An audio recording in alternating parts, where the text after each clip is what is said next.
partir de agora, a gente conversa com o deputado estadual Davi Maia, ele que integra a bancada do Democratas na Assembleia Legislativa aqui de Alagoas. Deputado, obrigado pela presença. Bom, o fato mais recente em relação à Assembleia é o rateio do Fundeb, que foi determinado pelo governador do Estado, foi aprovado pela própria Assembleia sem emendas. E o senhor tinha, inclusive, emenda apresentada que não foi considerada. E aí, qual a sua expectativa agora? Primeiro, agradecer, Flávio, mais uma vez, estar aqui presente. Um prazer vir aqui ao seu programa. E sobre o rateio do Fundeb, mais uma vez, é uma novela repetida. A gente já trabalhou muito no rateio do Fundeb ano passado. Colocamos uma emenda no ano passado já que impedia o desconto da Previdência. No passado a gente conseguiu aprovar, mas o governador vetou e depois a bancada governista manteve o veto na Assembleia. E dessa vez foi pior, porque durante a discussão, primeiro o governador anunciou que ia pagar o Fundeb sem nem ter mandado para a Assembleia, cometendo aí, produzindo o que ele mais sabe fazer, que é fake news nas redes sociais.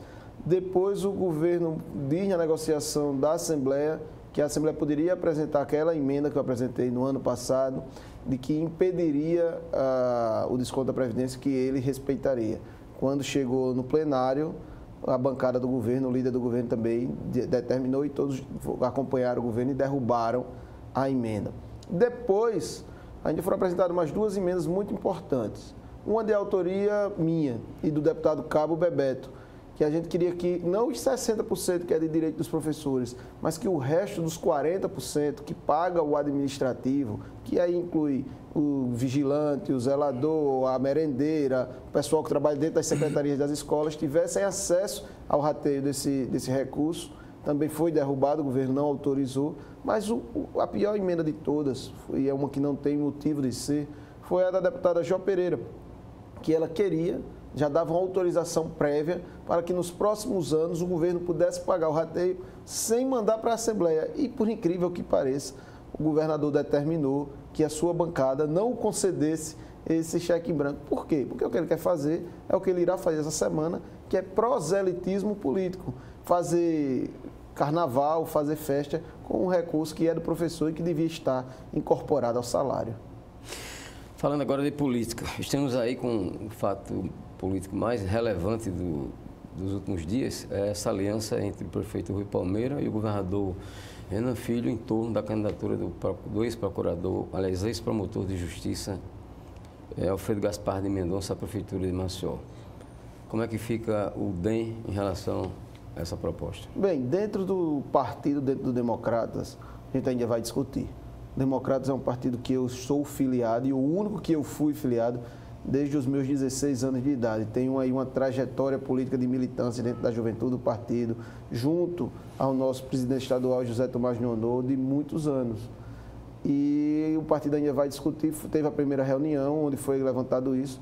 Eu e alguns componentes do partido levantou a sua insatisfação caso venha a acontecer uma aliança com o MDB, porque o problema não é o nome do procurador-geral, o doutor Alfredo Gaspar. O problema é a aliança com o governador, com o MDB, com tudo que a gente é contrário na política desde sempre. Veja bem que o Nonô não foi presidente da Câmara naquela época por uma articulação do senador Renan Calheiros.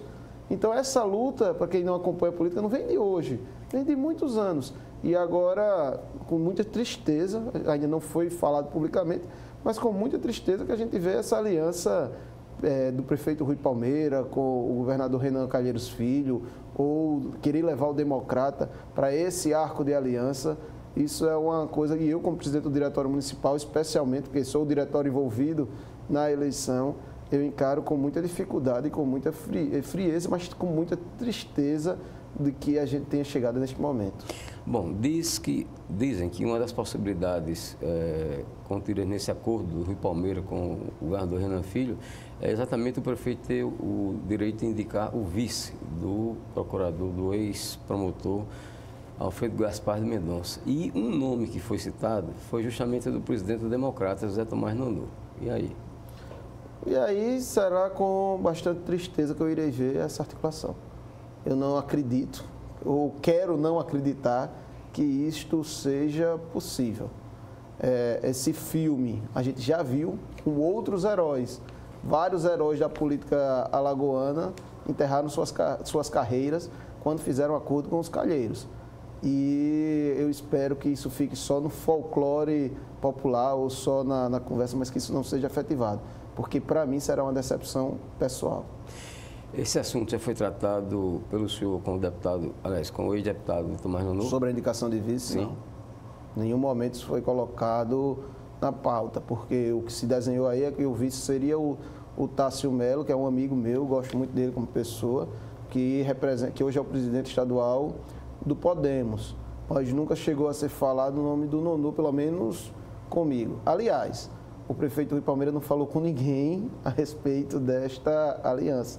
O que eu sei até hoje é o que saiu na imprensa ou nos jornais. Se depender da sua vontade, qual é para onde irá o Democrata na seleção de prefeito em Maceió? Eu disse primeiramente que eu esperava que o prefeito Rui apoiasse o José Tomás Nonô para prefeito de Maceió, que é o seu secretário de saúde. Inclusive, eu sou um dos responsáveis de ter recosturado essa amizade antiga. Mas se o Rui não indicar o Nonô, não apoiar o Nonô, que o Democrata marche com o único candidato que representa verdadeiramente a oposição, que é a JHC. Eu não encontro outro candidato com disputa, que tenha condições de disputar a eleição que não seja o JHC. Não existe no tabuleiro hoje. Então, o que eu defendo é o que eu defendo desde o ano passado, que a oposição deixe de ser pulverizada e foque no senso comum. Qual é hoje o maior inimigo da oposição em Alagoas? O governador Renan Calheiros Filho. Ele é o maior adversário. É ele que a gente tem que combater. É essa demagogia e essa antidemocracia que querem instalar em Alagoas. A gente aqui é quase uma Venezuela. Então, se a oposição não se junta, ou pelo contrário, se a oposição se alia ao MDB em Maceió, mostra justamente o contrário. Do que é que vai depender para uma decisão a respeito disso? Primeiro, eu espero que o prefeito Rui Palmeira chame todo mundo do grupo para conversar. É a primeira atitude que eu espero. Eu estou aguardando com paciência esse momento. Eu tenho no Rui a imagem de um líder. Eu posso dizer que estou na Assembleia hoje por conta muito dos espaços que o Rui me abriu na Prefeitura, a possibilidade do Rui deixar eu mostrar o meu trabalho. Então, eu tenho, além de tudo, pelo Rui, uma gratidão gigante.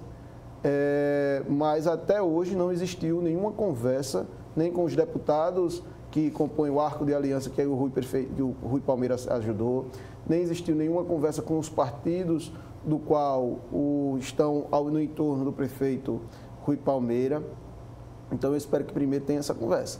Agora, se for mais ou menos o que vem se desenhando aí, não contem, pelo menos comigo, como pessoa, nem que eu tenha que me afastar das minhas obrigações partidárias.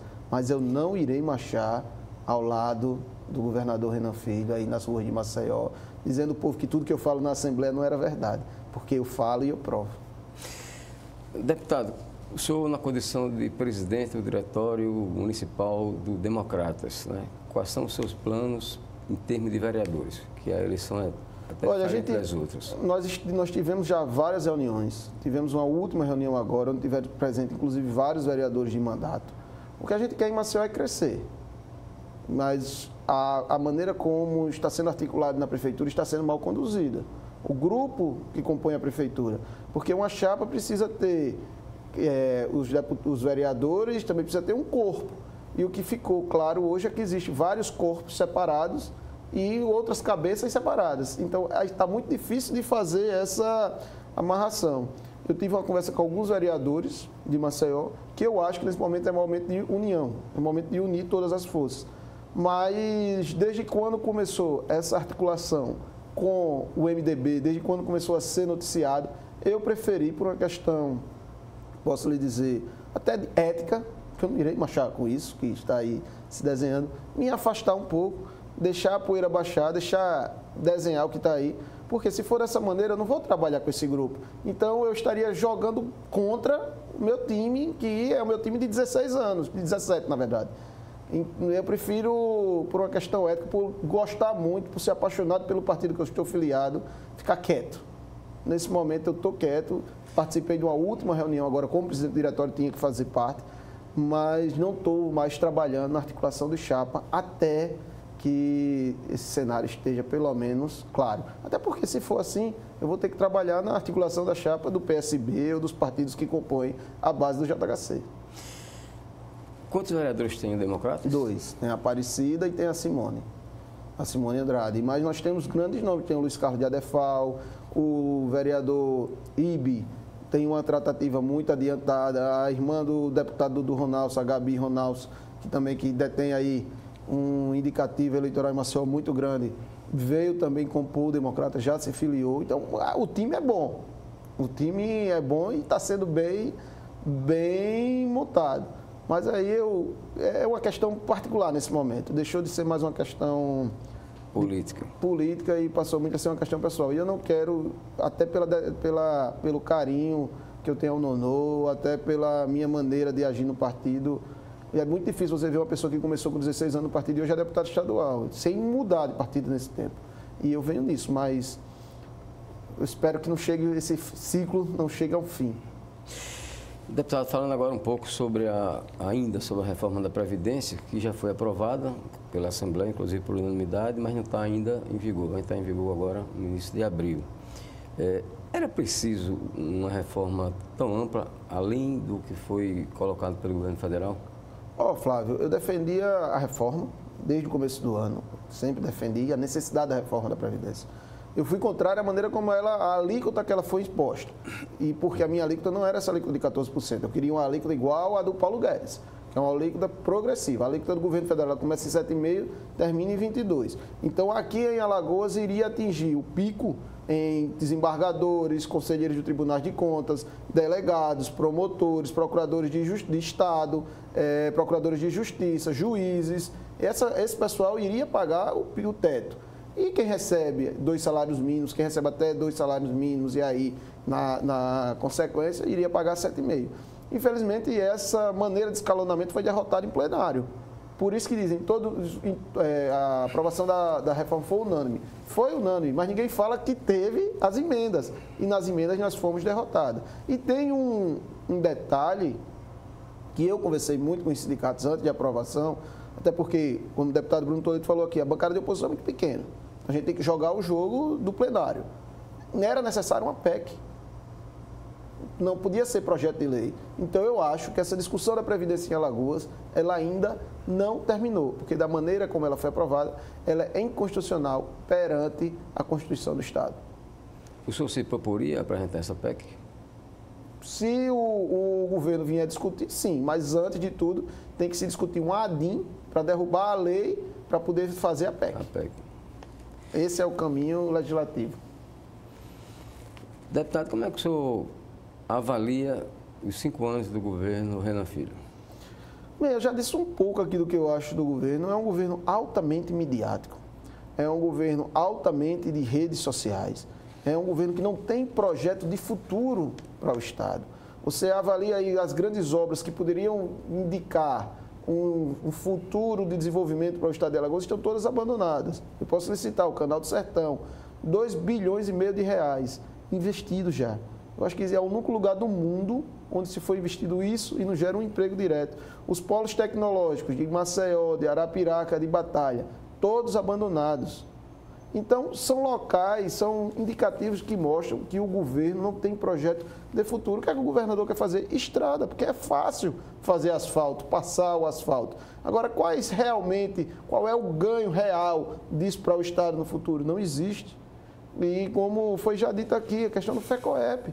A gente não tem um fundo de combate e erradicação à pobreza, porque ele não combate o mal que a pobreza traz. Secretaria de Agricultura, foi cortado mais de 50% do recurso orçamentário da Secretaria de Agricultura. A Imatec, a extensão técnica rural, ele cortou, era 15 milhões de orçamento, ele cortou em 10. Esse não é um governo que está pensando na geração de emprego e renda, não é um governo que pensa no futuro do Estado de Alagoas, e todos os números mostram isso. O que o governador sabe fazer é muita mídia. Inclusive, o investimento que ele fala, foi até a pauta da discussão dele com o prefeito Rui Palmeira, de 2,5 bilhões para o saneamento, é verdade. Agora, ele só esqueceu de dizer que a autoria do projeto é desse deputado aqui que faz parte da oposição, porque realmente esse é o maior problema ambiental e de desenvolvimento do Estado. Nós temos que investir em saneamento básico, em tratamento de esgoto, em abastecimento de água, drenagem de água pluvial. Apenas em Alagoas, 19% da população tem acesso a isso. Os outros 81 aí estão à margem desse processo e a gente briga por todo dia por isso na Assembleia. O senhor foi uma pessoa que sempre se dedicou a essas causas ambientais, né? Inclusive na prefeitura atuou nessa área, quando integrou a equipe do prefeito Rui Palmeira. O que é que o senhor acha dessa parceria que está se vislumbrando público-privada para a privatização da Casal? Primeiro, não é privatização da Casal. Essa que está desenvolvida aqui, que o projeto de lei que eu apresentei, é para concessão da região metropolitana. A Casal vai continuar produzindo a água, como funciona, por exemplo, a Chesf. A Chesf produz a energia e entrega para as empresas distribuírem. Mais ou menos é o que vai acontecer na região metropolitana. A Casal vai produzir, vai captar a água e vai passar para uma empresa que vai fazer a distribuição e depois o tratamento desse efluente quando ele se tornar esgoto. Então ela mantém a Casal, eu por mim privatizava a Casal mesmo. Eu acho que não tem quem compre a Casal, mas eu não tenho segredo quanto a isso. Mas eu acho que essa é a única maneira do Estado alavancar investimentos no setor, porque a Casal está falida, não consegue mais fazer os investimentos necessários, o Estado já pegou o seu nível de endividamento, está absurdo e só vem cobrando isso na taxa do contribuinte. Hoje pagamos a 4ª tarifa de água mais cara por um serviço que é, no mínimo, horrível. Então, não tem mais como você cobrar do consumidor e querer exigir investimento. A única maneira é capitalizar isso fora do governo, vamos dizer assim. Ok, nosso muito obrigado ao deputado estadual Davi Maia, do Democratas, pela sua participação nesta edição de Conjuntura. Muito obrigado a você por nos acompanhar.